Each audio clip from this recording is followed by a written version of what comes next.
Question है the component of a time series attached to a long term variations is termed as seasonal variation, secular trend variations, irregular variation या cyclic variations. फिर से question, the time component of a time series attached to a long variations. तो यहां पर basically variations की बात की जा रही है। तो अगर आप ऑप्शंस को यहां पे चेक करो तो सबसे पहला हमारे पास है सीजनल वेरिएशंस। सीजनल वेरिएशंस मतलब क्या हुआ, एक ऐसा वेरिएशंस जो कैलेंडर ईयर या कैलेंडर मंथ के अकॉर्डिंग चेंज होता हो, राइट। जैसे मान लो अगर फर्स्ट ए की बात करें तो सीजनल वेरिएशन मतलब मान लो कि कुछ इस तरीके से चेंज होता है, साइक्लिक। जैसे मान लो जैन में ऐसा था और फिर से जैन में स्टार्ट आपका इस तरह से हो गया, मतलब ये हो क्या रहा आपका कैलेंडर ईयर के अकॉर्डिंग चेंज करेगा ये सीजनल वेरिएशंस, ठीक है। और अगर बात करें इरेगुलर वेरिएशंस की तो इरेगुलर वेरिएशन क्या हुआ, मतलब ये सडन चेंज हो सकता है, राइट। सपोज करो ये जा रहा है ग्राफ इस तरह से और सडन चेंज हो जाए, राइट, फिर सडन राइज कर जाए, तो ये हो गया हमारे पास इरेगुलर वेरिएशन। डेटा में इस तरह का फ्लक्चुएशन देखोगे। सीजनल में एक सीजन के अकॉर्डिंग, मतलब ये सीजनल वेरी करेगा, लाइक कैलेंडर ईयर आप समझ सकते हो या कैलेंडर मंथ के अकॉर्डिंग ये वेरी करेगा। सेकुलर ट्रेंड या वेरिएशन क्या है, सेकुलर ट्रेंड या वेरिएशन के बारे में आप क्या बोल सकते हो, मतलब एक ऐसा वेरिएशन है, ये एक ऐसा वेरिएशन है जिसमें लॉन्ग अप हो सकता है, लॉन्ग डाउन हो सकता है। लाइक सपोज करो कि लॉन्ग अप हो गया फिर लॉन्ग डाउन हो गया, है ना, अभी चलता जाएगा और फिर से लॉन्ग अप हो गया, मतलब ये कुछ इसमें जो होगा ना, इस तरह का जो वेरिएशन होगा इसमें लॉन्ग अप लॉन्ग डाउन हो सकता है। तो जैसे क्या पूछा जा रहा है, component of time series attached to long term variation, तो लॉन्ग टर्म वेरिएशन क्या हो जाएगा, सेकुलर ट्रेंड वेरिएशन, मतलब ये लॉन्ग टर्म के लिए अप हो सकता है, फिर लॉन्ग टर्म के लिए डाउन हो सकता है, फिर अप हो सकता है, ठीक है। और साइक्लिक वेरिएशन तो आपको पता है, मतलब एक सर्टेन ईयर या सर्टेन मंथ के बाद वो रिपीट होते जाएगा, है ना, साइक्लिक ऑर्डर में चलेगा ऐसे, ठीक है। ये साइक्लिक ऑर्डर हो गया। तो ऑब्वियसली यहां पे अगर बात करें लॉन्ग टर्म वेरिएशन तो this is secular trend variation, क्योंकि सेकुलर ट्रेंड वेरिएशन में क्या होगा, लॉन्ग इंटरवल के लिए डेटा अपवर्ड हो सकता है, फिर लॉन्ग इंटरवल के लिए डाउनवर्ड हो सकता है, फिर अप डाउन, राइट। तो करेक्ट ऑप्शन हो जाएगा इसका सेकुलर ट्रेंड वेरिएशन, सही है, ओके। अब आ जाते हैं नेक्स्ट क्वेश्चन की तरफ। नेक्स्ट क्वेश्चन आपको बोला जा रहा है the present value of a sequence of payment of rupees 800 made at the end of every 6 months and counting forever.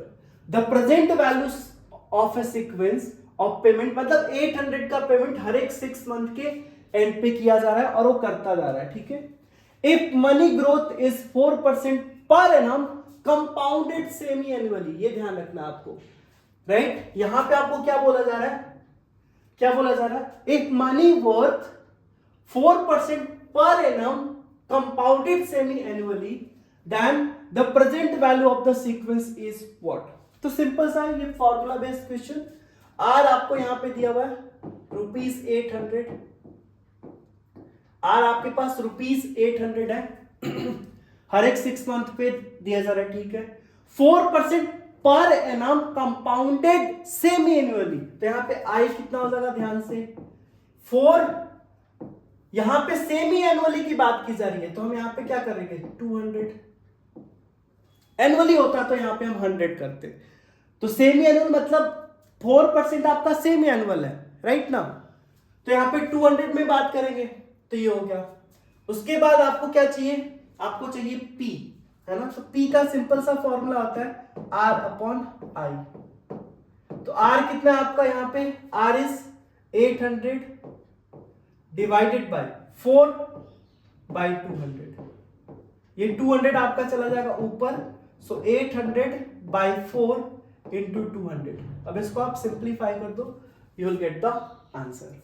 तो 4 2 जा 8, दैट मीन्स 2 2 जा 4, 1 2 3 4 0, this will be the present value, है ना, ये हो जाएगा आपका प्रेजेंट वैल्यू। देख लो कौन सा ऑप्शन करेक्ट हो रहा है, तो ₹440,000 ये option B will be correct. आया समझ में? ठीक है, अब आ जाते हैं नेक्स्ट क्वेश्चन की तरफ। क्वेश्चन नंबर 15 है आपका, shown below is a curve, है ना। यहां पे आपको एक कर्व दिया जा रहा है, आपको कर्व दिख रहा होगा, this is the curve actually, ये आपका ये कर्व ऐसा, ये कर्व है ना, दिस इज द कर्व, ठीक है, ये कर्व आपको दिया हुआ है, ठीक है। बोला जा रहा है L1 is the tangent at any point x y, तो एक्स वाई पे ये जो L1 है आपका, ये क्या है, टेंजेंट है, ठीक है, this is the tangent. L2 is the line that connect the point x y, अच्छा x y and origin, x y to origin, मतलब L2 आपका ये लाइन है, this is L2, this is L2, है ना, और ये क्या आपका, दिस इज L1, क्लियर? ये L1 एंड L2 आपको दिया हुआ है। बोला जा रहा था slope of L1 is 1/3 the slope of L2, जरा ध्यान देना, slope of L1 is 1/3 the slope of L2, ये आपको रिलेशन दिया हुआ है ना। Then the differential equation using the given condition is, इसमें से कौन सा डिफरेंशियल इक्वेशन इसको रिप्रेजेंट करेगा, इस इक्वेशन को, है ना, इस कंडीशन को। सो बेसिकली अगर देखा जाए, है ना, अगर ये आपका कर्व है तो हमने पढ़ा है कि जो L1 होता है, यानी यहां पे टेंजेंट है, तो टेंजेंट का जो स्लोप होता है वो क्या होता है, यानी अगर हम L1 की बात करें, स्लोप ऑफ L1 जो कि टेंजेंट है, slope of tangent, slope of tangent की बात करें तो हमें पता है क्या होता है, m बराबर dy बाई dx, ये हमने पढ़ा है, जहां पे y आपका क्या है, कर्व है, ठीक है, ये होता है हमारे पास mL1। और अगर L2 के स्लोप की बात की जाए, है ना, L2 के स्लोप की बात की जाए तो ये आपका ऑफ कोर्स ओरिजिन है विच इज 0,0। तो हमने पढ़ा है फिर से कि अगर दो पॉइंट आपको दिया हो x1 y1 and x2 y2, अगर दो पॉइंट दिया हो, suppose this is p, this is q, then slope of pq क्या हो जाएगा, this will be y2 minus y1 divided by x2 minus x1, है ना, या फिर आप ऐसा भी लिख सकते हो y1 minus y2 divided by x1 minus x2, ठीक है। तो क्या आप L2 का स्लोप फाइंड आउट कर सकते हो, what will be the slope of L2, mL2 क्या हो जाएगा, जरा देखिए, y minus 0 divided by x minus 0 which is equal to y upon x, तो ये आ गया स्लोप ऑफ L2। अब आप इस रिलेशन में आ जाओ, तो यहां पे आपको क्या दिया हुआ है, यहां पे बोला जा रहा है slope of L1 which is dy by dx, which is dy by dx, ठीक है, is equal to 1/3 slope of L2, L2 का slope is y by x। अब आप देख सकते हो कौन सा ऑप्शन करेक्ट होगा, so dy by dx is equal to y upon 3x, check कर लो, ये हो गया रिलेशन। सो कौन सा ऑप्शन करेक्ट है, y upon 3x, dy, yes, option A is correct, है ना, dy by dx is equal to y upon 3x, आया समझ में, क्लियर ना। हाँ, तो जो कर्व दिया होता है ना, अगर y is equal to fx, तो यहां से हम dy by dx निकालते हैं ना किसी पॉइंट पे, सपोज x1 y1 पे, तो ये क्या देता है, this gives the slope of tangent, है ना, और आपको यहां पे पॉइंट दिया हुआ है xy, तो xy रख दिया हमने, ठीक है ना, कोई दिक्कत नहीं, ओके। और ये 2 पॉइंट का स्लोप फॉर्म, ये आपको ध्यान रखना है यहां पे, ओके। इस लाइन PQ का स्लोप, चलिए जरा नेक्स्ट क्वेश्चन लिया जाए। नेक्स्ट क्वेश्चन हमारे पास, for a 3x3 matrix if adjoint A equal to 2A inverse find determinant of 3A transpose, ठीक है। आपको एक रिलेशन दिया हुआ है क्या, so adjoint of A is equal to 2a inverse. Clear है? हमने पढ़ा है क्या कि a इनवर्स बराबर क्या होता है, adjoint of a divided by determinant of a। तो यहां से आप ऐसा नहीं लिख सकते हो, एडजॉइंट ऑफ a बराबर a inverse into determinant of a। लिख सकते हैं ना? लिख सकते हैं। तो अगर आप इस रिलेशन को देखो जरा यहां से, तो ऐसा लिख सकते हो कि एडजॉइंट a के जगह पर हम ये रख लेते हैं, determinant of a inverse is equal to 2 into a inverse. यहां से आपको डिटरमिनेंट ऑफ a बराबर क्या मिल जाएगा, 2, है ना? डिटरमिनेंट ऑफ a बराबर 2। अब आप गलती क्या करोगे वो भी सीख लो। आपने डिटरमिनेंट ऑफ a 2 निकाल दिया, हमें यह भी पता है, आपको पता होना चाहिए कि डिटरमिनेंट a का जो वैल्यू होता है वही ट्रांसपोज के डिटरमिनेंट का भी वैल्यू होता है, दोनों वैल्यू बराबर होता है। तो आप गलती क्या करोगे जरा सुन लो। गलती आप ये करोगे, यहां पे गलती आप ये करोगे, इसका डिटरमिनेंट चाहिए तो आप रख दोगे 3 into determinant of a into a transpose का डिटरमिनेंट, यही कर लोगे। गलती आप यही करोगे कि इसका आपको डिटरमिनेंट पूछा जा रहा है 3a ट्रांसपोज, तो आप इसको ऐसे कर दोगे 3a का डिटरमिनेंट a ट्रांसपोज का डिटरमिनेंट। आपको ये पता है कि 3 है, ये आपने निकाल दिया 2, ये भी 2 हो जाएगा, तो 2 into 2 is equal to 12, answer option B. और ये हो जाएगा आपका गलत, ये हो जाएगा आपका गलत। ये अंदर में जो दिया हुआ ना आपको, ये मैट्रिक्स है, ध्यान से देखो, 3a ट्रांसपोज आपका मैट्रिक्स है ना? अगर मान लो हमारे पास एक डिटरमिनेंट है, समझना जरा, डिटरमिनेंट है हमारे पास, रैंडम कुछ भी डिटरमिनेंट ले लेते हैं, इसका वैल्यू आप अगर a रखते हो, सपोज करो ये कोई मैट्रिक्स a दिया हुआ है, उसके डिटरमिनेंट का वैल्यू आपको सपोज करो कुछ भी है, m है ना? ये मैट्रिक्स आपका ऐसा था, सपोज करो, just imagine a b c d e f g h i, ठीक है? और इसका आपने डिटरमिनेंट निकाला, ये आ गया आपका m के बराबर, राइट ना? वही चीज है a इंटू a ट्रांसपोज। इसमें तो कोई दिक्कत नहीं कि यहां पे आपको एक मैट्रिक्स मिलेगा, सपोज करो कि that is b, just suppose कर ले, तो ये 3b हो गया, है ना? अब हमने क्या किया, इस a को k से मल्टीप्लाई कर दिया, देखना, इस a को k से मल्टीप्लाई कर दिए। अब अगर आप इस k से मल्टीप्लाई करते हैं a को, तो a is the matrix. Matrix में क्या होता है, अगर k से मल्टीप्लाई करते हो तो हर एक एलिमेंट को मल्टीप्लीकेशन हो जाता है ना? मतलब ये हो जाएगा आपका ka, kb, kc, kd, ke, kf, kg, kh, ki, ऐसा होता है क्या, है ना? अब आपको इसका डिटरमिनेंट निकालना है, ठीक है? अब आपको इसका डिटरमिनेंट निकालना है, दैट मींस इसका डिटरमिनेंट, है ना? ठीक है, हमें इसका डिटरमिनेंट निकालना है। अब क्या करेंगे, डिटरमिनेंट में हमने पढ़ा है कि जब किसी कांस्टेंट से मल्टीप्लाई करते हैं तो किसी एक रो में या किसी एक कॉलम में मल्टीप्लाई होता है।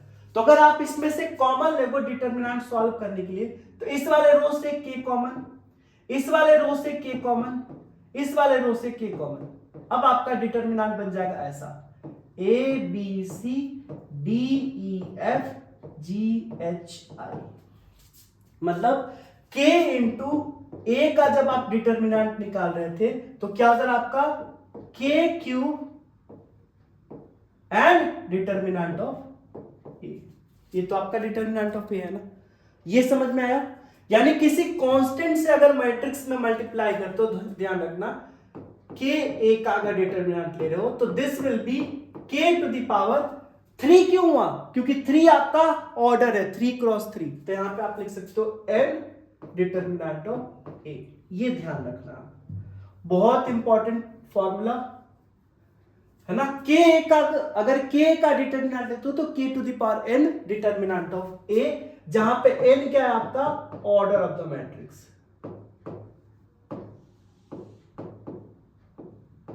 ठीक है, k क्या आपका ऑर्डर ऑफ मैट्रिक्स। ये सारी चीज समझ में आ गई आपको, है ना। यस, डिटर्मिनेंट में मल्टीप्लाई करते हैं तो किसी एक रो या किसी कॉलम में हो जाता, बट मैट्रिक्स में हर एक एलिमेंट में होता है मल्टीप्लिकेशन या डिवीजन। ठीक है, मतलब अब हमारे पास ये आ चुका है फॉर्मूला, अब हम करेक्ट आंसर कर सकते हैं। तो ये आपका रॉन्ग अप्रोच था, है ना, ये आपका रॉन्ग अप्रोच था। करेक्ट अप्रोच क्या होगा, सो ये हो जाएगा। अब आपको फाइंड आउट करना है 3a ट्रांसपोज का डिटर्मिनेंट। तो ये क्या हो जाएगा 3 टू द पावर n कितना है, एक ऑर्डर दे रखा है इसलिए ये दे रखा है 3 क्रॉस 3 मतलब 3 टू द पावर 3, और ये हो जाएगा determinant of a, determinant of a transpose. अब आपको पता है 3 टू द पावर 3 हो जाएगा 27 and this is 2 and this is 2, है ना, 2 into 2 तो कितना हो जाएगा 2 2 जा 4, 27 को 4 से मल्टीप्लाई करोगे तो 7 4 जा 28 एंड 2 2 जा 4, 2 4 जा 8 प्लस 2 10, 108। ऑप्शन ए होगा, this will be the correct answer. आया समझ में। तो ये आपका रॉन्ग है, ये ध्यान देना आप, ये आपका रॉन्ग है, ऐसे नहीं करना है। अगर मैट्रिक्स से किसी कांस्टेंट को बाहर करते हो ना तो 3 टू द पावर n हो जाता है, राइट, कोई दिक्कत नहीं होना चाहिए। यस, अब आते हैं नेक्स्ट क्वेश्चन की तरफ। क्वेश्चन दिया हुआ है for to matrices P and Q transpose where QT is transpose of matrix Q, P minus Q is what। सो देखो आपको ये P दे रखा है ना, और आपको Q ट्रांसपोज दे रखा है। अगर ट्रांसपोज का आप फिर से ट्रांसपोज लोगे तो ये मिल जाता है आपको Q, है ना, ट्रांसपोज का फिर से ट्रांसपोज, दैट मीन्स आपको ये मैट्रिक्स दिया हुआ है -1 2 1 1 2 3, और अगर आप इसका ट्रांसपोज लोगे तो क्या हो जाएगा, यानी रो विल चेंज टू कॉलम या कॉलम विल चेंज टू रो, तो कितना हो जाएगा -1 2 1 एंड 1 2 3। तो ये क्या हो गया आपका, दिस इज Q, है ना, ये आपका Q मैट्रिक्स हो गया। अब आपको क्या फाइंड आउट करना है, P माइनस Q। P आपको ऑलरेडी दिया हुआ है 3 -1 0 4 2 1 माइनस Q आपका -1 2 1 -1 2 1 एंड 1 2 3 1 2 3। अब इन दोनों मैट्रिक्स को आपको घटाना है, तो घटाना मतलब हर एक एलिमेंट कॉरस्पॉन्डिंग एलिमेंट आपका सबट्रैक्ट होगा। तो यहां से क्या मिलेगा जरा देखना, यहां से आपको क्या मिलेगा, तो ये 3 माइनस माइनस तो माइनस माइनस प्लस यानी 3 + 1 4 4 -1 यानी 3 -1 -2 यानी -3 2 -2 यानी 0, उसके बाद 0 -1 यानी -1 1 -3 यानी -2। So this is the P minus Q 4 3 -3 0 -1 -2। I think option B is correct, right. इस तरीके से आप फाइंड आउट कर सकते हो, ठीक है। नेक्स्ट क्वेश्चन देखिए, नेक्स्ट क्वेश्चन हमारे पास the order and degree of the differential equation d2y/dx² plus dy/dx whole raise to the power 4 plus x to the power 1/5 is equal to 0। तो सबसे पहले आप क्या देखते हो, ऑर्डर। सबसे पहले हम क्या देखते हैं, ऑर्डर। ऐसा हो सकता है कि ऑर्डर डिफाइंड हो लेकिन डिग्री डिफाइंड ना हो, है ना, तो ऑर्डर तो ऑलवेज डिफाइंड होगा। ऑर्डर मतलब होता है क्या, कितने हाईएस्ट टर्म तक हमने डेरिवेटिव फाइंड आउट किया। तो इस केस में देखो हमने 2 टाइम्स डेरिवेटिव फाइंड आउट किया, दैट मींस ऑर्डर यहां पे क्या हो जाएगा 2, ऑर्डर क्या हो जाएगा 2। और डिग्री की बात करें तो डिग्री क्या हो जाएगा, डिग्री की बात करें तो तो जो ऑर्डर आपका है उस पे देखते हैं कि हाईएस्ट पावर कितना है, तो इस पे हाईएस्ट पावर कितना है 1, so order 2 and degree 1, that is option this. But यहां पे थोड़ा अगर चेंज कर दे, जरा ध्यान देना, ये समझ में आ गया इसका आंसर। अब मान लो आपको ऐसा क्वेश्चन पूछता कि d2y by d x square plus dy by d x whole raise to the power 1/4 कर देते हैं इज इक्वल टू, या plus x to the power 1/5 equal to 0। इस केस में ऑर्डर क्या होगा, इस केस में ऑर्डर क्या होगा ये आपको पता है, ऑर्डर इज 2, ये तो क्लियर है। बट डिग्री क्या होगा, तो डिग्री यहां पे क्या 1 होगा, नहीं होगा। अगर आप ध्यान से देखो तो इसको हम ऐसा लिख सकते हैं क्या, d2y by d x square, right, and plus x to the power 1/5 is equal to negative of dy by d x whole raise to the power 1/4, ऐसा लिख सकते हैं क्या। अब आप चाहो तो ये जो माइनस है इस तरफ मल्टीप्लाई कर सकते हो, कोई दिक्कत नहीं। अब यहां पे क्या करो, क्योंकि ये फ्रैक्शन में है तो दोनों साइड 4 पावर ले लो, तो दोनों साइड अगर 4 पावर लोगे तो ये नेगेटिव आपका पॉजिटिव बन जाएगा, that means d2y by d x square plus x to the power 1/5 raise to the power कितना हो जाएगा 4, and now dy by d x. अब बताओ जरा, अब यहां पे आपको क्या मिलेगा, यहां से highest power d2y by d x square पे 4 मिल जाएगा, मतलब यहां पे ऑर्डर 2 हो जाएगा एंड डिग्री क्या हो जाएगा 4 हो जाएगा। तो ऐसा क्वेश्चन भी आपसे पूछा जा सकता है, ये भी ऑप्शन है। बट यहां पे 4 दिया हुआ है तो सिंपल है, आपका आंसर बी हो जाएगा। बट ये 1/4 होता तो आपको ध्यान में रख के करना होता, राइट। क्लियर, कोई दिक्कत, कोई डाउट नहीं। हाँ, अब आ जाइए नेक्स्ट। सो अब आ गया आपका असर्शन रीजन बेस्ड क्वेश्चन। जैसे कि हमने आपको कहा था 18 तक हमारे पास एमसीक्यू था, एंड 19 एंड 20 जो क्वेश्चन होगा आपका असर्शन रीजन बेस्ड क्वेश्चन होगा, राइट। यहां पे कुछ असर्शन दिया जाएगा एंड देन रीजन दिया जाएगा, ठीक है ना। इसके अकॉर्डिंग आपको आंसर चूज करना है। अगर असर्शन रीजन दोनों ट्रू है एंड जो रीजन आपका करेक्ट एक्सप्लेनेशन है तो आप ऑप्शन चूज करोगे ए। असर्शन एंड रीजन दोनों ट्रू है बट रीजन आपका करेक्ट एक्सप्लेनेशन नहीं है, देन आप चूज करोगे ऑप्शन बी। और अगर मान लो कि असर्शन ट्रू है एंड रीजन फॉल्स है तो ऑप्शन सी के साथ जाओगे। और अगर दोनों फॉल्स है, ओके, अगर असर्शन फॉल्स है बट रीजन आपका ट्रू है तो आप जाओगे ऑप्शन डी के साथ, ठीक है। तो ये सारे ऑप्शंस को आपको ध्यान में रखना है, राइट। अब आज इस पे बेस्ड क्वेश्चन देख लेते हैं किस तरह का है। सो क्वेश्चन नंबर 19 अगर हम देखें तो क्या है, असर्शन दिया हुआ है the effective rate of interest equivalent to a nominal rate of 6% when compounded continuously is equal to e to the power 0.06 minus 1 which is equal to 6.18%, ठीक है। The effective rate of interest, effective rate of interest आपका ये बताया जा रहा है जब compounded continuously, है ना, जब कंटिन्यूअसली कंपाउंडेड किया जाएगा तो रीजन बोला जा रहा है द रिलेशन, पहले तो ये चीज सही है ना, क्योंकि ये फॉर्मूला पे बेस्ड है।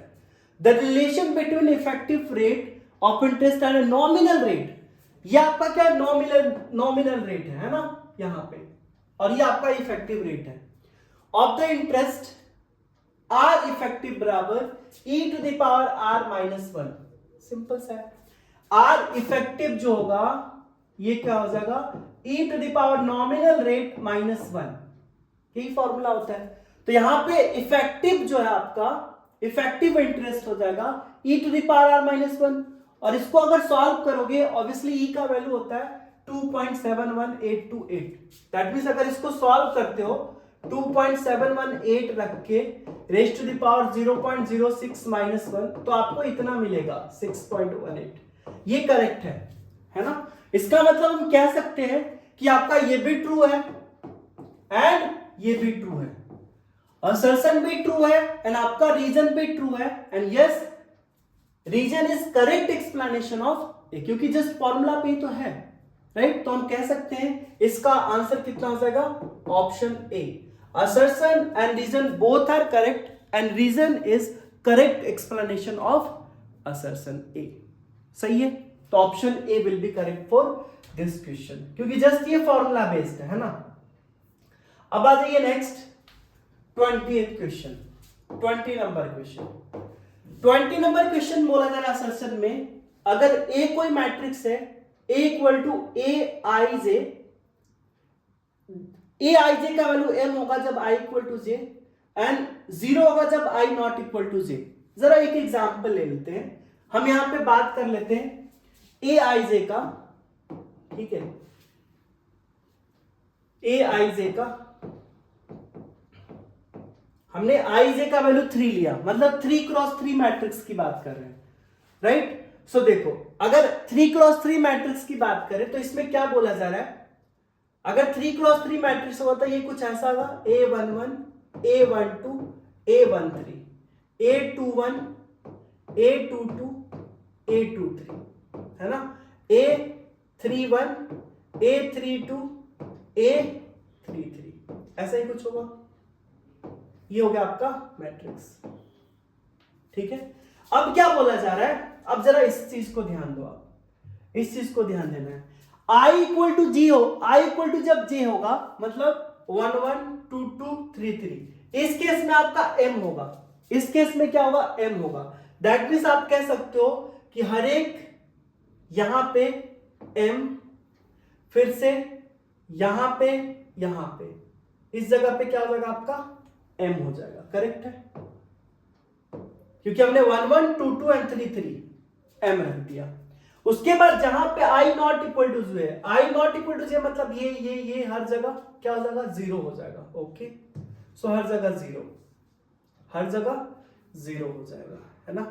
मतलब आपका मैट्रिक्स कुछ ऐसा बन रहा है, 0 0 0 0 0 0, ये मैट्रिक्स बन जा रहा है। ऑफ कोर्स ये 3x3 लिया आपने, 4x4 लेता तो ऐसे mm जाता, बाकी सब जगह 0। 2x2 के केस में ऐसा बन जाता, m 0 0 m। 3x3 ऐसा, 4x4 में m चला जाता 4 बार और हर जगह 0 हो जाता। ठीक है, बोला जा रहा है where m is a scalar, m कोई एक स्केलर है, ठीक है, is an identity matrix if m is equal to 1। of course अगर m 1 होगा तो ये आइडेंटिटी मैट्रिक्स बनेगा। आइडेंटिटी मैट्रिक्स क्या होता है? अगर 2x2 का बात करोगे तो ये 1 0 0 1, और अगर 3x3 की बात करोगे तो आइडेंटिटी मैट्रिक्स क्या होता है? दिस इज लाइक 1 0 0 0 1 0 0 0 1, ये हो गया, है ना। तो ये क्या होगा? सारा ध्यान रखना, ये सारा स्क्वायर मैट्रिक्स है ना। तो आइडेंटिटी मैट्रिक्स हो गया, जब m 1 हो गया तो ये आइडेंटिटी मैट्रिक्स हो गया। दैट मींस ये तो ट्रू है आपका, ये आपका स्टेटमेंट क्या है? ट्रू है, असर्शन इज ट्रू, है ना। अब जरा इस पे आ जाते हैं, रीजन पे। रीजन क्या बोला जा रहा है? Every identity matrix is not a scalar matrix. क्या हर एक आइडेंटिटी मैट्रिक्स स्केलर मैट्रिक्स नहीं होता है? अब स्केलर मैट्रिक्स का डेफिनेशन के बारे में देखें तो स्केलर मैट्रिक्स क्या होता है? जिसके डायगोनल के सारे एलिमेंट सेम हो और बाकी हर जगह 0 हो, ठीक है। जिसके डायगोनल के सारे एलिमेंट, जैसे मान लो ये 2 0 0 2, तो ये आपका स्केलर मैट्रिक्स है, क्योंकि इसके डायगोनल के एलिमेंट सेम है और बाकी सब जगह 0 है। जैसे ये ले लो 3 0 0 0 3 0 0 0 3, ये भी क्या आपका स्केलर मैट्रिक्स है, जिसके डायगोनल के एलिमेंट सेम है, बाकी हर जगह 0 है। तो बोला जा रहा है every identity matrix is not a scalar matrix. क्या ये आइडेंटिटी मैट्रिक्स स्केलर नहीं हो सकता? क्यों नहीं हो सकता है? इसका डायगोनल का एलिमेंट सेम तो है और 0 0 भी है बाकी एलिमेंट्स, तो ये हो सकता है। दैट मींस ये आपका फॉल्स है ना। मतलब assertion is true and reason is false. देख लो जरा कौन सा ऑप्शन होगा। Assertion is true and reason is false, that is option C, है ना। तो इस ऑप्शन का हो जाएगा, इस क्वेश्चन का, क्वेश्चन नंबर 20 का सी हो जाएगा करेक्ट ऑप्शन, है ना। और इस वाले का क्या था? दोनों ट्रू था, ए हो जाएगा, है ना। तो ऐसे आपको असर्शन रीजन बेस्ड क्वेश्चन का आंसर करना होता है। क्लियर, कोई डाउट नहीं? ओके, सो ये था हमारे पास सेक्शन ए, जिसमें हर एक क्वेश्चन 1 मार्क्स का था, हर एक क्वेश्चन 1 मार्क्स का था। टोटल आपको यहाँ पे 18 एमसीक्यू था, multiple choice question, right, and 2 आपका क्या था, assertion reason based question. Simple से क्वेश्चन होते हैं, जस्ट आपको स्टेटमेंट पढ़ना होना चाहिए, है ना, बेसिक सा डेफिनेशन होता है इसमें, राइट। तो आई होप ये चीज आपको, ये सेक्शन क्लियर है। सो ये आपका था सेक्शन ए, है ना। अब जो हम चलने वाले हैं नेक्स्ट आपका सेक्शन बी। सेक्शन बी में आपका क्या है, सेक्शन बी में total this section comprises of 5 very short answer question, 2 marks each. हर एक इस सेक्शन में आपको 5 क्वेश्चंस करने हैं, हर एक आपका क्वेश्चन 2 मार्क्स का होगा, राइट। हर एक क्वेश्चन आपका 2 मार्क्स का होगा। फर्स्ट क्वेश्चन है हमारे पास 21 का A, in what ratio water must be added in milk costing 60 per litre so that the resulting mixture would be of worth ₹50 per liter। मतलब ये क्वेश्चन आपसे ऐसा बोला जा रहा है कि कुछ अमाउंट ऑफ मिल्क है ना, कुछ अमाउंट ऑफ मिल्क है जिसका कॉस्ट जो है ऑलमोस्ट कितना, 60 रुपीज पर लीटर हो रहा है ना, 60 रुपीज पर लीटर। इसमें कितना वाटर मिक्स कर दिया जाए, इसमें कितना वाटर मिक्स कर दिया जाए कि जो प्राइस है वो चेंज होकर कितना हो जाए, ₹50 पर लीटर हो जाए, है ना। मिल्क है जिसका इनिशियल कॉस्ट कितना रहा, 60 रुपीज पर लीटर, उसमें कितना वाटर मिलाया जाए ताकि 1 लीटर का प्राइस कितना हो जाए, 50 रुपीज हो जाए, है ना। तो ये बेस्ड क्वेश्चन है आपका मिक्सर पे, है ना। कैसे करेंगे इसको सॉल्व, तो हम मान लेते हैं यहां से आपको क्या मिल रहा है, यही मिल रहा है ना कि 60 रुपीज पर लीटर कॉस्ट है ना। सो आप यहां पे लिख सकते हो ऐसे, गिवन, यहां पे आप ऐसे सॉल्व कर सकते हो।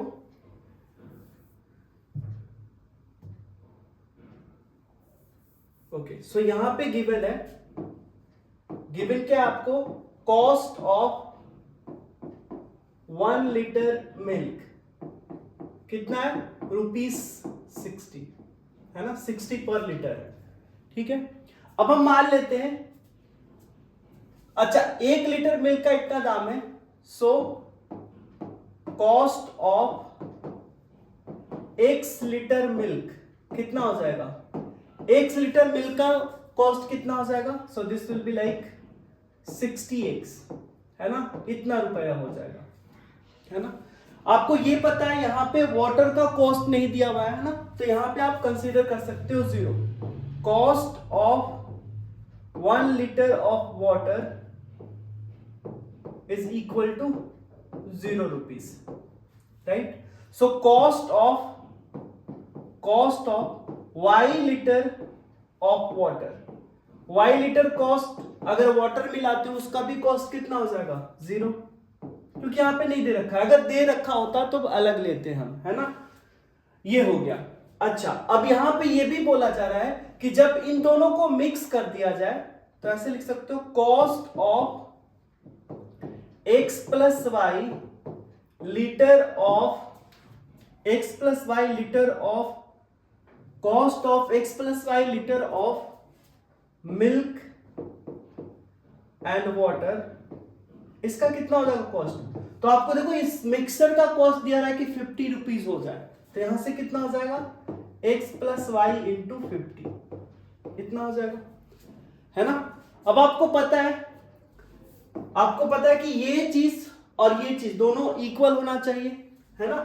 तो कितना हो जाएगा हमारे पास, नाउ क्या हो जाएगा, 60x is equal to x plus y into 50, correct है। तो यहां से 60x मतलब 60x is equal to 50x plus 50y,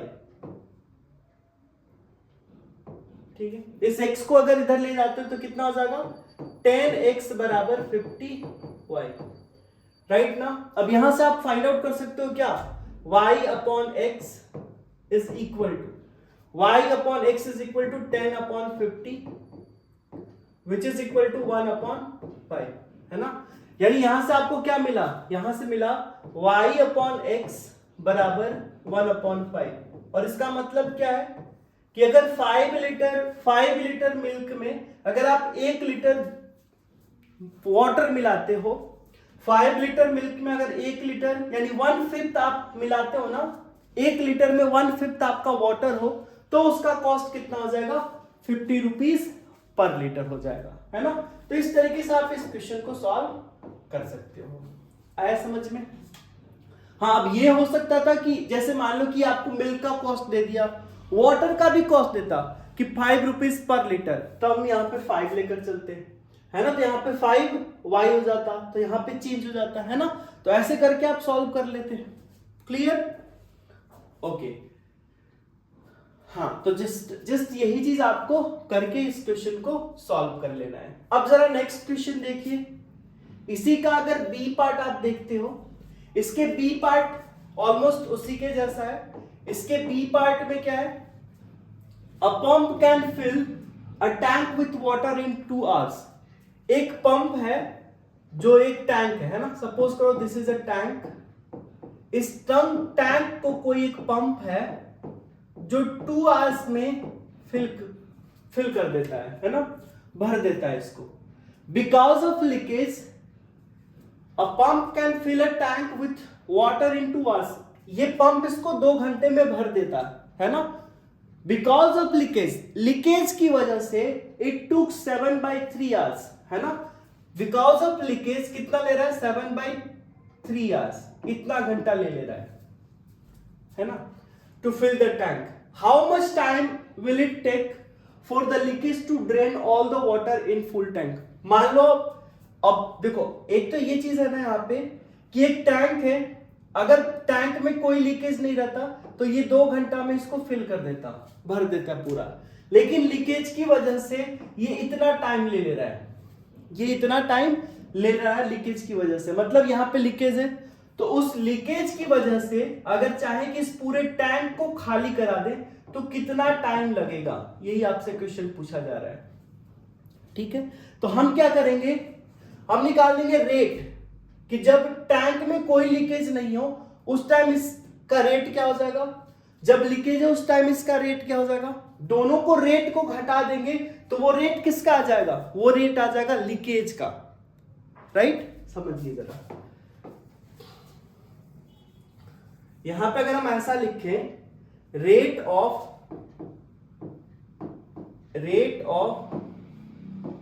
filling the tank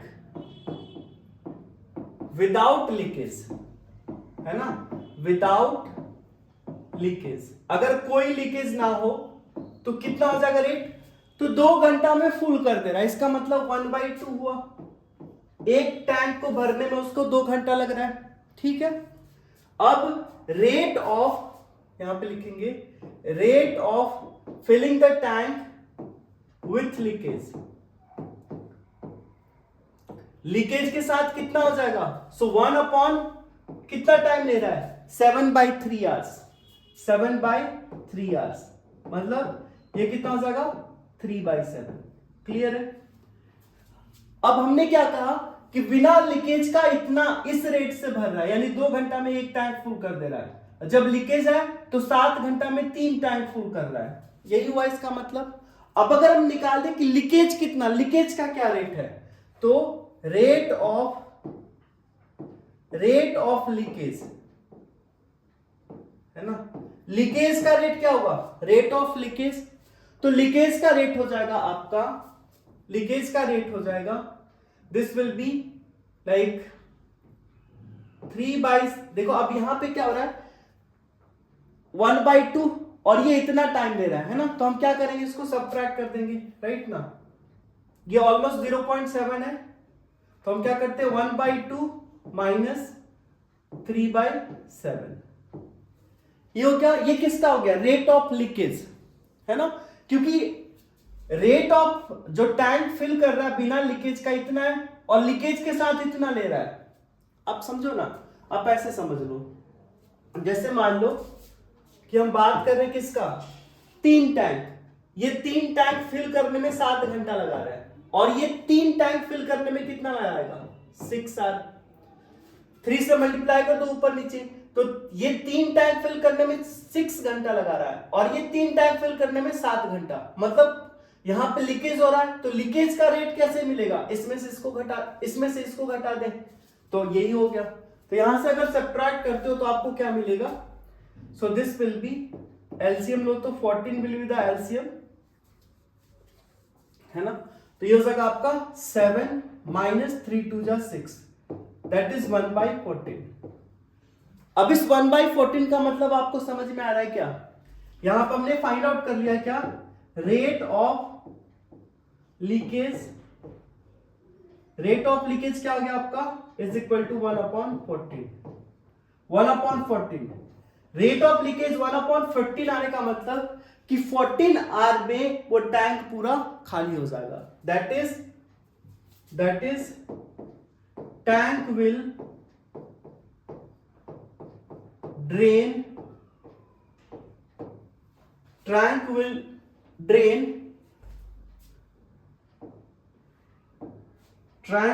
drain यही पूछा जा रहा ना, टैंक विल ड्रेन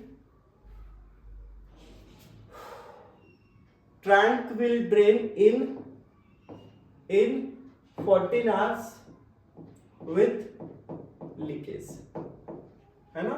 लीकेज जो है उसकी वजह से कितने देर में टैंक ड्रेन हो जाएगा, तो 14 आवर्स में आपका वो टैंक जो है आपका पूरा खाली हो जाएगा। ये समझ में आया। शॉर्टकट से आप बना सकते हो जल्दी, बट ये सारे 2 मार्क्स के क्वेश्चन है, तो आपको ऐसा करके सॉल्व करना पड़ेगा, है ना, ऐसा करना पड़ेगा। उसमें वही चीज होता है, जैसे अभी इसके पहले वाले क्वेश्चन में आपने क्या किया था, यही किया था ना, 60x प्लस 0y बराबर x प्लस y इंटू 50।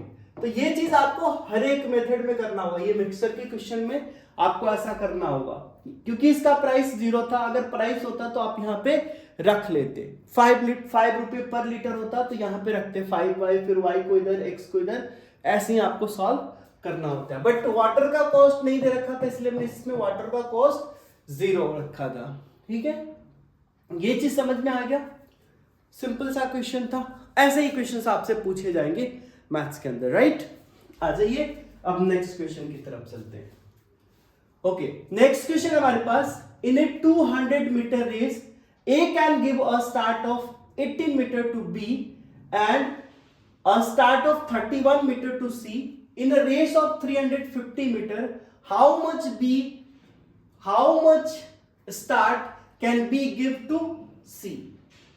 ठीक है, अच्छा अब देखो, एक 200 मीटर का रेस है, इसको आप समझ लो ऐसे, एक 200 मीटर का रेस है ना। Suppose this is start point and this is end point, ठीक है, this is start point, this is end point। इन दोनों के बीच का जो डिस्टेंस आपको दे रखा है 200 मीटर का, है ना।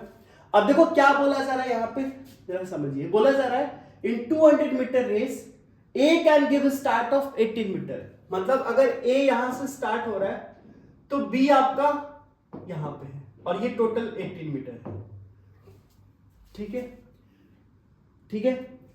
A can give a start of 18 meter to B and a start of 31 meter to C, and C को 31 मीटर का स्टार्ट दे सकता है, ये आपका 31 मीटर, राइट, ये आपका 18 metre. Okay, in race of 350 metre how much start can B give to C?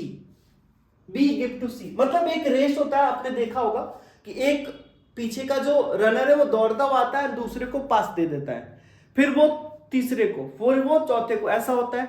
Same चीज यहां पे हो रहा है कि A जो है, A स्टार्ट दे रहा है किसको, B को 18 मीटर का, C को 31 मीटर का। तो पूछा जा रहा है कि B कितना स्टार्ट देगा C को, कब, जब रेस 350 मीटर का हो। क्लियर है ना, आ जाइए। तो सबसे पहले हम इसमें फाइंड आउट करते हैं कि 200 में कितना कर रहा है। तो अगर हम देखें A कितना कवर है, टोटल डिस्टेंस कवर्ड बाय ए के द्वारा टोटल डिस्टेंस कितना कवर होगा 200 मीटर का, है ना। और बी के द्वारा total distance covered by B, इसके द्वारा कितना हो जाएगा, तो 200 माइनस 18, दैट मीन्स ये कितना हो जाएगा, 200 में से 18 घटाए तो 182 मीटर, राइट,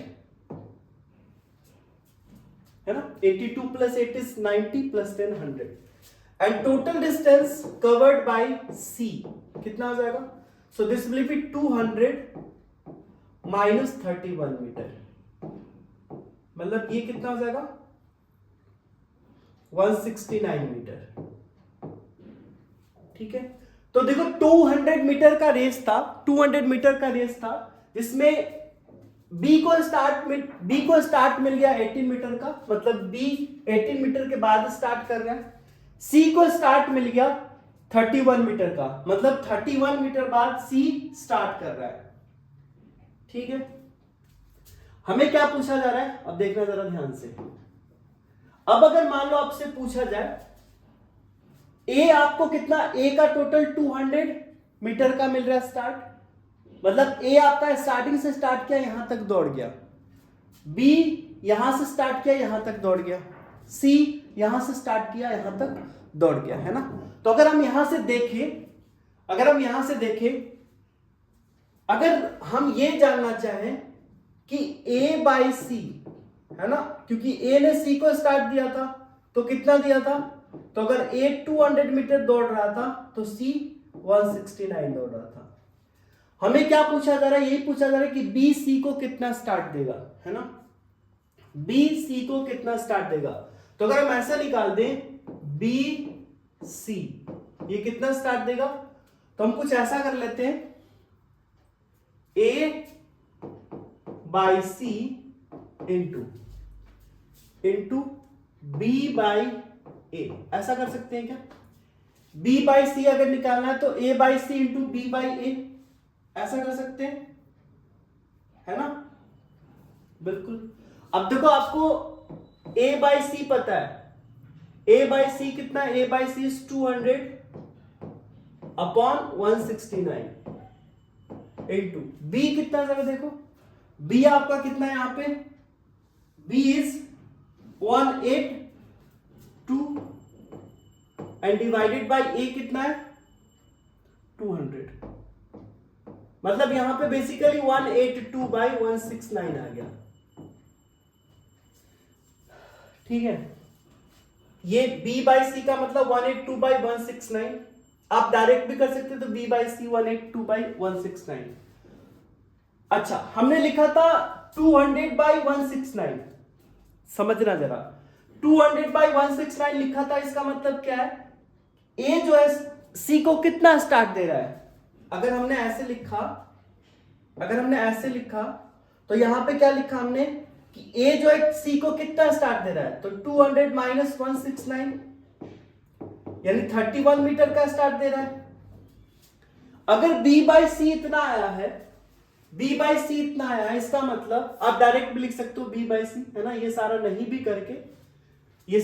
करके आप b बाई सी निकालते हो 182 बाई 169, डायरेक्ट भी कर सकते हो, है ना, डायरेक्ट कर लो, ये हो जाएगा आपका 182 बाई 169, ठीक है। अब इसका मतलब क्या है, b बाई सी आपका 182 बाई 169 आ रहा है, इसका मतलब क्या है कि जब b बाई सी आपका 182 बाई 169 आ रहा है, इसका मतलब यही है कि जब 182 मीटर रेस था तो c को कितना स्टार्ट दे रहा है, ये 182 माइनस 169, अगर इसमें से घटाओगे तो कितना आएगा, 12 में से 9 जाएगा 3 एंड 7 में से 6 जाएगा 1, यही होगा। हाँ तो अगर 182 मीटर का रेस होता तो उसमें BC को कितना स्टार्ट दे रहा है, तो BC को दे रहा है 30 मीटर का, है ना।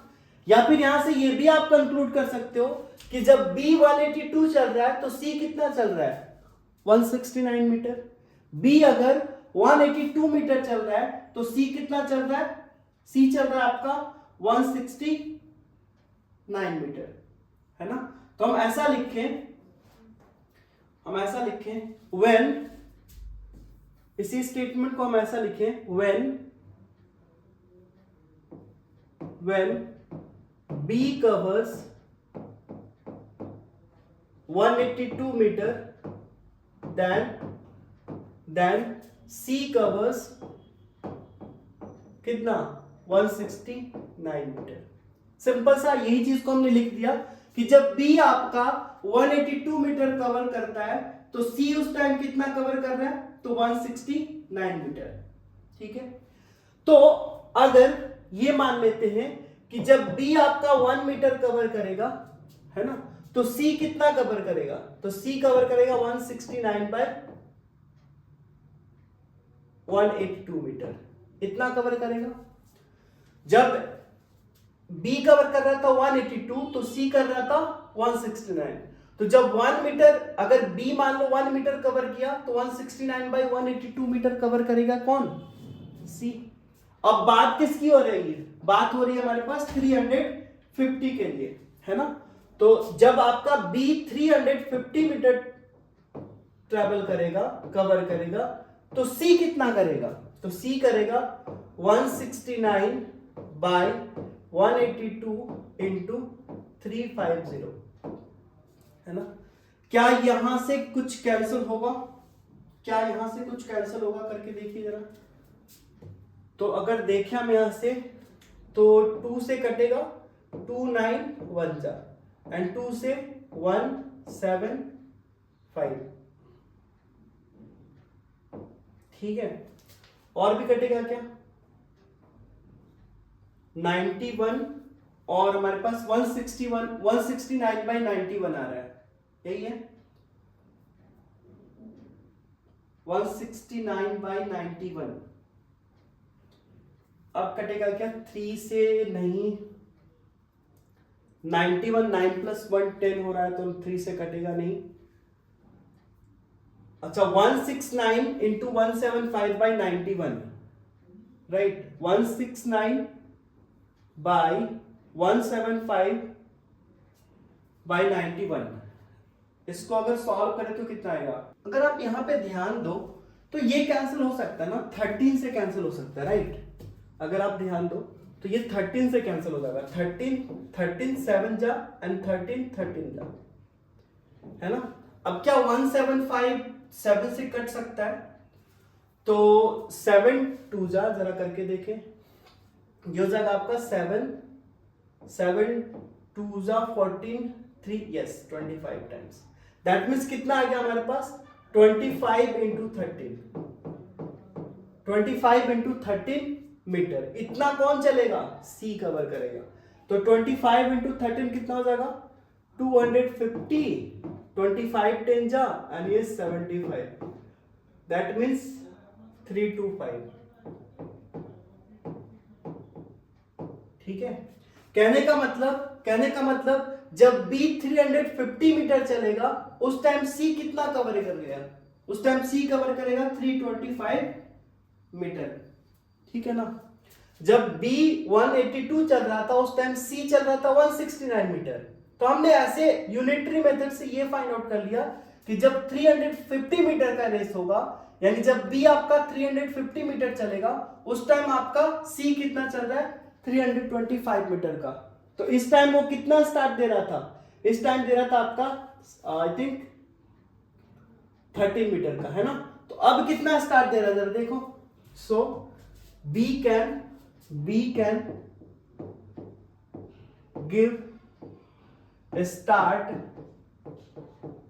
to C in 350 metre is, कितना दे देगा, तो 350 माइनस 325, मतलब ये कितना आ जाएगा 25 मीटर, मतलब 25 मीटर का स्टार्ट दे देगा बी, किसको, सी को। जस्ट यही तो करना था आपको, जस्ट आपको यही करना था। इसमें आया समझ में, है ना। ये जस्ट हमने लिखा आपको ये बताने के लिए कि क्या यहाँ पे एक्चुअली कर रहे हैं हम। a अपॉन सी लिख रहे हैं मतलब इसका ये, तो b अपॉन सी अगर करते हो तो इसका मतलब ये, जब 182 चल रहा था b तो 169 चला c, जब b 1 मीटर चला तो c कितना चला 169 बाई 182, तो जब b 350 चलेगा क्योंकि 350 का रेस है तो ये कितना चलेगा इतना। आया समझ में? ठीक है, कोई दिक्कत कोई डाउट मेरे ख्याल से नहीं होना चाहिए। ठीक है, आ जाइए अब नेक्स्ट क्वेश्चन की तरफ चलते हैं। ओके, नेक्स्ट क्वेश्चन हमारे पास, a boat takes 3 times as long to go upstream to a point as to return downstream to the starting point if the speed of the stream is 5 km per hour, find the speed of the boat in still water। ठीक है, अब देखो up stream and down stream क्या होता है। Up stream का मतलब क्या होता है कि अगर मान लो कोई समुद्र है ना, अप स्ट्रीम का मतलब हो गया कि इधर से समुद्र का लहर है ना, मतलब वाटर इधर से आपका स्पीडली इधर से मूव कर रहा है एंड आपका जो बोट है इधर से चल रहा है, तो ये हो गया अप स्ट्रीम, मतलब अगेंस्ट द वाटर वेव, है ना। और डाउन स्ट्रीम मतलब जिधर आपका वाटर वेव है, अगर मान लो इधर है वाटर वेव तो आपका बोट भी किधर है, इधर की तरफ है, तो दोनों का सेम तरफ डायरेक्शन होगा, तो इसको हम लोग क्या बोलते हैं डाउन स्ट्रीम। अब आप ये बताओ मुझे कि अप स्ट्रीम या डाउन स्ट्रीम दोनों में से किस टाइम स्पीड ज्यादा होगा बोट का स्पीड किस टाइम ज्यादा होगा, मतलब किस में कम टाइम लगेगा। ऑब्वियसली इसमें टाइम लगेगा क्योंकि इसमें boat and water wave and boat दोनों साथ में मिलके मूव करेगा, है ना।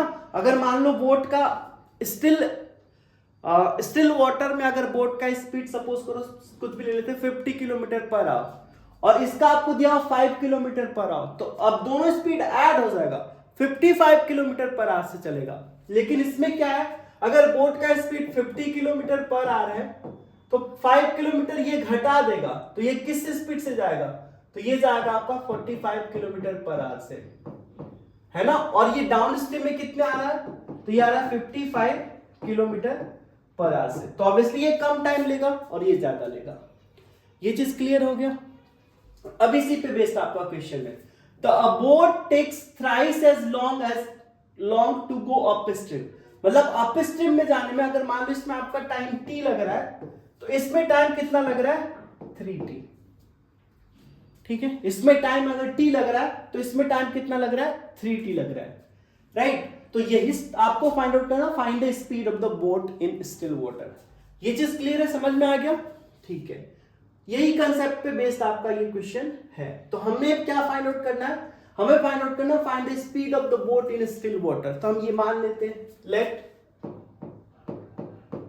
Let the speed of boat in still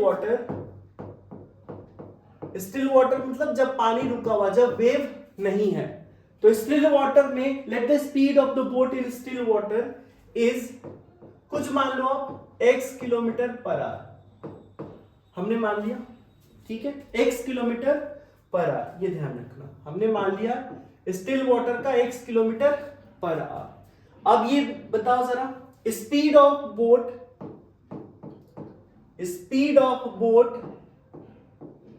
in upstream, upstream में बोट का स्पीड क्या हो जाएगा, तो अपस्ट्रीम मतलब अगेंस्ट द स्ट्रीम, तो कितना हो जाएगा x minus 5 kilometre per hour. ठीक है, इसी तरह से speed of boat in down stream में कितना हो जाएगा स्पीड, तो ऐड हो जाएगा, that will be like x plus 5 kilometre per hour, है ना। हम मान लेते कि टोटल डिस्टेंस अगर कवर किया होगा, ठीक है ना, टाइम टेकन इन, अच्छा या ऐसा मान लेते, डिस्टेंस भी फिक्स मान लेते, लेट डिस्टेंस ट्रेवल्ड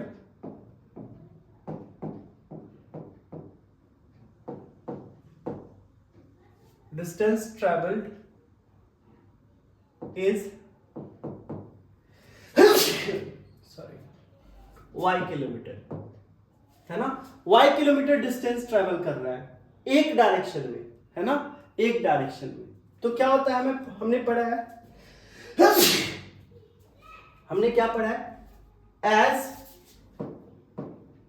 स्पीड बराबर डिस्टेंस बाय टाइम, है ना, डिस्टेंस बाय टाइम। तो इन, आप ऐसा लिख सकते हो, इन अप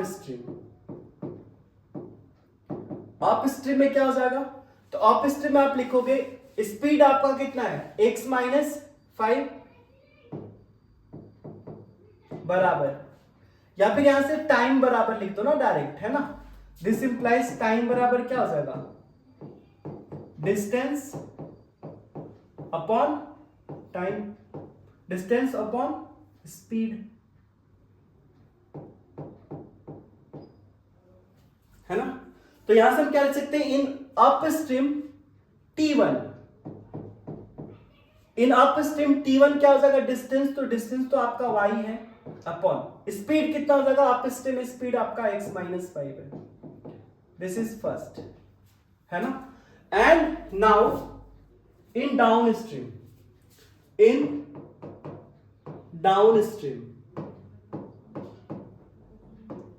डाउन स्ट्रीम में क्या हो जाएगा, T2 बराबर, डिस्टेंस तो अभी भी वही होगा, y अपॉन स्पीड हो जाएगा x प्लस 5, ठीक है।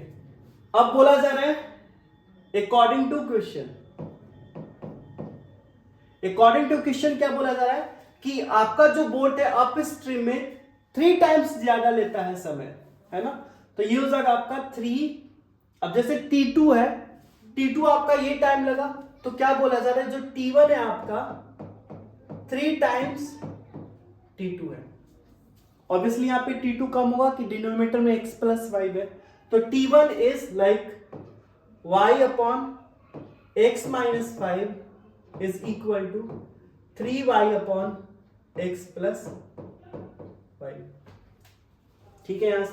यहां से अगर आप देखोगे तो y से y कैंसिल, क्रॉस मल्टीप्लाई करते हो तो x प्लस 5 बराबर 3x माइनस 15 होगा क्या, है ना। और यहां से आप देख लो 3x माइनस x यानी 2x बराबर कितना हो जाएगा 20, दिस इंप्लाइज x बराबर 10, x बराबर क्या आ गया 10।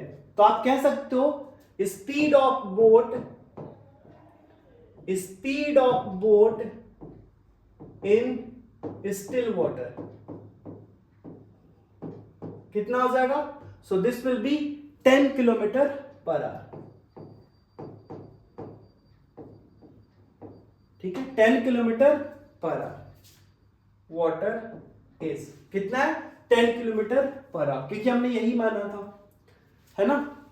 हाँ, आप ये भी कह सकते हो कि time taken during up stream is T1, है ना, यहां से आप एजम्पशन यहां पे लिख सकते हो, and time taken in up stream is T1, time taken in down stream is T2, right. तो T1 बराबर दिस, T2 बराबर दिस, क्लियर है, यहां पे आप लिख सकते हो, and time taken in up stream is T1 and T2 in downstream T2। तो T1 लगा आपका अप स्ट्रीम में एंड T2 लगा आपका डाउन स्ट्रीम में, तो आप अप स्ट्रीम का केस ये बना लिए एंड डाउन स्ट्रीम का केस आप ये बना लिए। अब अकॉर्डिंग टू क्वेश्चन आपने देखा कि T1 बराबर दिया हुआ आपका 3T2, है ना, अप स्ट्रीम में ज्यादा टाइम लग रहा है, कितना ज्यादा लग रहा है, तो 3 टाइम्स, थ्राइस बोला जा रहा है ना, थ्राइस बोला जा रहा है, तो इसलिए हमने 3 टाइम्स t2 कर दिया और इनको सिंपल सा इक्वेशन बना के सॉल्व कर दिया। यहां से एक सा हमारे पास 10 आ गया। कहने का मतलब कि जब बोट होगा स्टिल वाटर में उसका स्पीड कितना होगा 10 किलोमीटर पर आवर, और अप स्ट्रीम में कितना हो जाएगा, तो अप स्ट्रीम में हो जाएगा 10 - 5 that is 5 kilometre per hour, and down stream में कितना हो जाएगा 10 + 5 that is 15 kilometre per hour. ये चीज क्लियर है, समझ में आ गया। बट हमें बस स्पीड ऑफ बोट पूछा था, जो कि हमारे पास यहाँ पे फाइनली आंसर आ गया, राइट। तो इस तरह के ऐसे क्वेश्चंस आप आई होप इजी वे में कर सकते हो। क्लियर है ना, कोई दिक्कत कोई डाउट नहीं। ओके, अब आ जाइए नेक्स्ट क्वेश्चन की तरफ।